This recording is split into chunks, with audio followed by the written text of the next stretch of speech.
The meeting began with announcements and reminders. City Manager Jesus Garza reminded residents about the KVB neighborhood cleanup this Saturday and the Brownson Park ribbon cutting next Wednesday at 9 a.m. Mayor Dwayne Crocker proclaimed this week as Municipal Courts Week. Keep Victoria Beautiful presented its monthly beautification award to Charlene's Gifts. And the city manager also recognized Victoria Fire Department Chief George Gomez for earning his Fire Service Chief Executive Officer certification from the TEACS Emergency Services Training Institute. Council took action on 2 items following discussion. Council approved renewing the city's contract with its current stop-loss carrier, Sun Life Financial. Stop-loss insurance is a component of the city's health insurance plan for City of Victoria employees that reimburses the city for eligible high-dollar claims. This protects the city's liability and the financial integrity of the health plan we offer our city employees.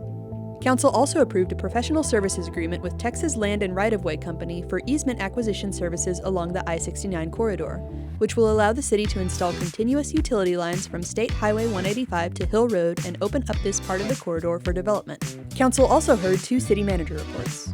Environmental Services Director Daryl Lesak provided an update on the procurement process for our next landfill contract. The city's current contract with Republic Services expires in 2027. The city has contracted with Republic since 2007. The landfill has grown during that time, TCEQ regulations have evolved, and the city has added new services that come with their own regulations. The city is planning to incorporate these changes in its next contract and clear up existing ambiguities. Finally, Finance Director Wesley Janacek provided an update on the city's master fee schedule.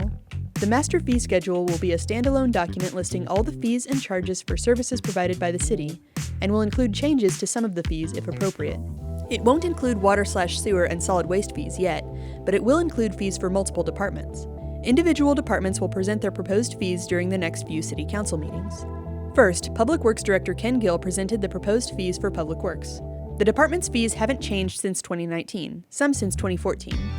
Public Works is proposing to increase some of its fees to recover increased costs of materials, labor, and equipment, plus the costs associated with new regulations.